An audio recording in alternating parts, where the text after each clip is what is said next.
بسم الله الرحمن الرحيم الحمد لله رب العالمين الرحمن الرحيم مالك يوم الدين إياك نعبد وإياك نستعين اهدنا الصراط المستقيم صراط الذين أنعمت عليهم غير المغضوب عليهم ولا الضالين. اعوذ باللہ من الشیطان الرجیم. بسم اللہ الرحمن الرحیم. الحمد لأہلہ والصلاۃ علی اہلہا. السلام علیکم ورحمۃ اللہ وبرکاتہ. آؤ کتاب پڑھیں. اس پروگرام میں ہم آپ کی خدمت میں رہبران معصوم علیہ السلام کو پیش کر رہے ہیں کتابی صورت میں، اور اس کتاب کے پیج نمبر 141 تک ہماری گفتگو کا سلسلہ جا پہنچا تھا، جہاں ہم جناب فاطمہ الزہرا سلام اللہ علیہا کے فضائل و مناقب جو معصومین علیہ السلام کی زبان سے جاری ہوئے ہیں ان کو پیش کر رہے تھے، اور گفتگو چند اقوال پیش کیے جا چکے تھے اور یہاں تک پہنچ گئی تھی کہ خداوند عالم فاطمہ کی ناراضگی سے ناراض ہوتا ہے اور فاطمہ کی رضا سے خوش ہوتا ہے. امام موسیٰ کاظم علیہ السلام نے ارشاد فرمایا کہ رسول خدا نے ارشاد فرمایا خداوند عالم نے 4 عورتوں کو منتخب کیا: مریم، آسیہ، خدیجہ اور فاطمہ. حضرت امام رضا علیہ السلام رسول خدا سے حدیث نقل کرتے فرماتے ہیں کہ حضرت نے فرمایا کہ حسن و حسین میرے اور اپنے والد کے بعد اس زمین پر سب سے بہتر اور برتر ہیں، اور ان کی والدہ اہل زمین کی تمام عورتوں سے بلندتر ہیں. صحیح بخاری اور مسلم یہ دونوں کتابیں اہل سنت کی معتبر ترین کتابیں ہیں اور ان کے مؤلف اہل سنت کے مشہور ترین اور بزرگ عالم ہیں. میں یہ روایت ہے کہ پیغمبر اسلام نے فرمایا فاطمہ تمام جنت کی عورتوں کی سردار ہیں. حضرت امام جعفر صادق علیہ السلام سے دریافت کیا گیا کہ پیغمبر اسلام نے فرمایا کہ فاطمہ بہشت کی عورتوں کی سردار ہیں، یہ اس بنا پر کہ اپنے زمانے کی عورتوں کی سردار تھیں. فرمایا جناب مریم کے بارے میں ہے فاطمہ اول و آخر تمام جنتی عورتوں کی سردار ہیں. پیغمبر اسلام سے عرض کیا گیا اے رسول خدا کیا فاطمہ صرف اپنے زمانے کی عورتوں کی سردار ہیں؟ فرمایا یہ تو عمران کی بیٹی مریم کے بارے میں ہے، لیکن میری بیٹی اول و آخر تمام عورتوں کی سردار ہے. مفضل کا بیان ہے کہ حضرت امام جعفر صادق علیہ السلام کی خدمت میں عرض کیا گیا مجھے پیغمبر اسلام کی اس حدیث فاطمہ دنیا کی عورتوں کی سردار ہیں کے بارے میں بتائیے، تو اس کا مطلب یہ ہے کہ صرف اپنے زمانے کی عورتوں کی سردار ہیں. فرمایا یہ مریم کے بارے میں ہے جو صرف اپنے زمانے کی عورتوں کی سردار تھیں. فاطمہ اول و آخر تمام زمانے کی عورتوں کی سردار ہیں. حضرت امام علی رضا علیہ السلام اپنے آبا کے ذریعے امیر المومنین علیہ السلام سے روایت کرتے ہیں کہ پیغمبر اسلام نے ارشاد فرمایا قیامت کے دن عرش الہی کے نیچے ایک منادی ندا دے گا اے لوگو اپنی آنکھیں بند کر لو، فاطمہ بنت محمد گزر جائیں.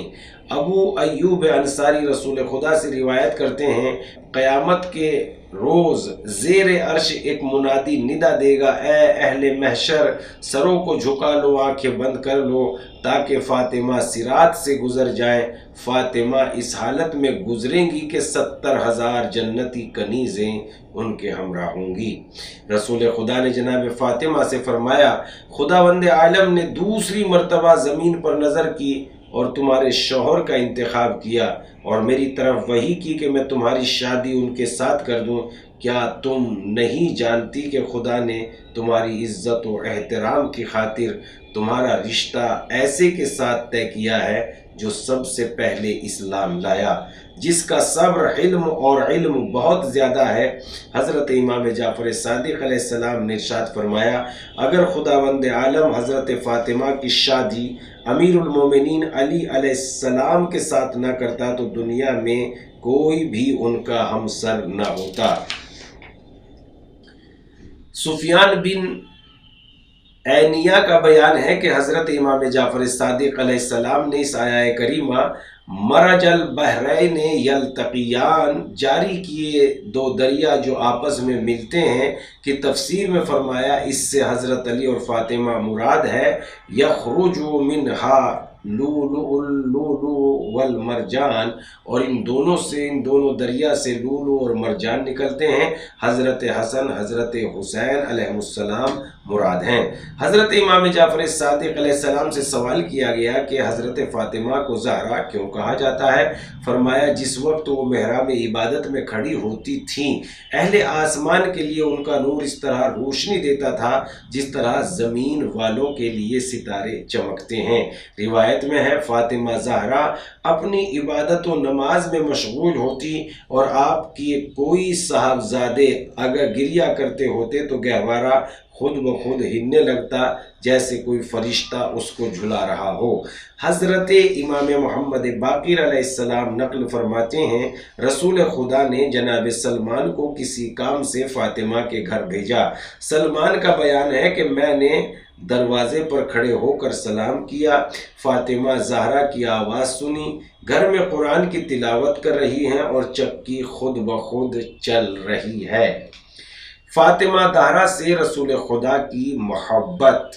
حضرت فاطمہ زہرا سلام اللہ علیہا کی نورانی زندگی کو جو چیز اور زیادہ عظیم بنا دیتی ہے وہ حضرت مرسل اعظم کی بے پناہ محبت اور شفقت ہے۔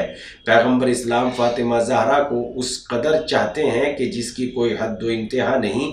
اس محبت کو پیغمبر اسلام کی ایک خاص خصوصیت سمجھنا چاہیے۔ اگر اس بات کو پیش نظر رکھا جائے کہ پیغمبر اسلام خدا سے سب سے زیادہ نزدیک تھے تو سب سے زیادہ مقرب بارگاہ الہی تھے اور تمام امور میں حق و انصاف عدل و اعتدال کی کسوٹی تھے۔ سنت یعنی پیغمبر اسلام کے اقوال و اعمال، بلکہ کسی عمل پر پیغمبر اسلام کا سکوت بھی سنت کا درجہ رکھتا ہے۔ شریعت کا اہم ترین ماخذ اور مدرک ہے۔ آپ کی سنت قرآن کریم کے ہم پلہ ہے، تمام امت کے لیے قیامت تک عملی نمونہ اور اسوہ حسنہ ہے۔ کتاب الہی کی تصریح کے مطابق ما ینطق عن الہوی ان ہوا الا وحی یوحی، یعنی پیغمبر اسلام کی بات کا ایک حرف بھی خواہش نفس کی بنا پر نہیں ہے بلکہ حرف حرف وحی الہی کا ترجمان ہے۔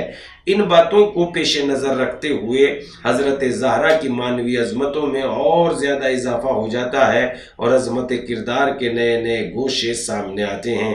جیسا کہ ائمہ معصومین علیہ السلام نے ارشاد فرمایا فاطمہ علیہ السلام معصوم کی صف اور آسمانی شخصیت کے زمروں میں شامل ہے۔ پیغمبر اسلام اپنے دوسروں کے ساتھ بھی بڑی محبت اور شفقت سے پیش آتے تھے، لیکن جناب فاطمہ سے آپ کی محبت کا انداز ہی جداگانہ تھا۔ خاص بات یہ ہے کہ وقت وقت سے اس محبت کا اظہار بھی فرماتے رہتے تھے، لوگوں کو تاکید کرتے رہتے تھے۔ یہ بات خود اس بات کی سند ہے کہ حضرت فاطمہ اور ان کے خاندان کی زندگی سے اسلام کی قسمت وابستہ ہے۔ پیغمبر اسلام اور حضرت فاطمہ کا رشتہ صرف باپ اور بیٹی کا رشتہ نہیں ہے، بلکہ یہ رشتہ معاشرے کے زندہ مسائل، امت کے مستقبل اور مسلمانوں کی امامت و رہبری سے خدا کے حکم سے منسلک ہے۔ پیغمبر اسلام جناب فاطمہ کو کتنا زیادہ عزیز رکھتے تھے اور کتنا زیادہ چاہتے تھے اس کے چند نمونے پیش کیے جاتے ہیں۔ پیغمبر اسلام کی روش یہ تھی کہ جب کسی سفر پر تشریف لے جاتے تھے تو سب سے آخر میں جناب فاطمہ سے رخصت ہوتے اور جب واپس تشریف لاتے تو سب سے پہلے جس سے ملاقات کرتے وہ حضرت فاطمہ تھیں۔ حضرت امام جعفر صادق علیہ السلام نقل کرتے ہیں کہ حضرت فاطمہ نے ارشاد فرمایا جس وقت یہ آیت لا تجعلوا داء الرسول بینکم کداء بعضکم بعضا، جس طرح سے تم آپس میں ایک دوسرے کو بلاتے ہو پیغمبر کو اس طرح نہ پکارا کرو، نازل ہوئی۔ مجھے یہ خیال ہوا کہ بابا جان کہنے کے بجائے یا رسول اللہ کہہ کر مخاطب کروں۔ وہ 2-3 مرتبہ میں نے ایسا ہی کیا، رسول اللہ نے کچھ نہیں فرمایا۔ ایک مرتبہ میری طرف رخ کر کے فرمایا اے فاطمہ یہ آیت تمہارے اور تمہاری آل و اولاد کے بارے میں نازل نہیں ہوئی ہے، تم مجھ سے ہو میں تم سے ہوں، یہ آیت تو قریش کے جفاکار تندخو اور ناہنجاروں کے بارے میں نازل ہوئی ہے، تم مجھے اسی طرح سے بابا جان کہہ کر پکارو، اس سے دل زیادہ خوش ہوتا ہے اور خدا بھی زیادہ پسند کرتا ہے۔ پیغمبر اسلام فرمایا کرتے تھے فاطمہ میرا ٹکڑا ہے، جس نے اس کو خوش کیا اس نے مجھے خوش کیا، اور جس نے اس کو اذیت پہنچائی اس نے مجھے اذیت پہنچائی۔ میرے نزدیک سب سے زیادہ محترم اور بزرگ فاطمہ ہے۔ یہ فرمایا کرتے تھے وہ میرا ٹکڑا ہے، میرا دل ہے، میرے بدن میں میری روح ہے، جس نے اسے اذیت پہنچائی اس نے مجھے اذیت پہنچائی، جس نے مجھے اذیت پہنچائی اس نے خدا کو اذیت پہنچائی۔ عامر شعبی، حسن بصری، سفیان ثوری، مجاہد ابن جبیر، جابر ابن عبداللہ انصاری اور امام محمد باقر اور امام جعفر صادق علیہ السلام پیغمبر اسلام سے نقل کرتے ہیں کہ حضرت نے فرمایا یقیناً فاطمہ میرا ٹکڑا ہے، جو اس کو ناراض کرے گا اس نے مجھے ناراض کیا۔ یہی روایت بخاری نے مسعود بن مخرمہ سے نقل کی ہے۔ جناب جابر کی روایت اس طرح ہے جو کوئی اس کو اذیت پہنچائے یقیناً اس نے مجھ کو اذیت پہنچائی، اور جس نے مجھ کو اذیت پہنچائی یقیناً اس نے خدا کو اذیت پہنچائی۔ اسی طرح کی روایت صحیح مسلم اور حلیہ ابو نعیم اور علماء اہل سنت کی دوسری اہم کتابوں میں موجود ہے۔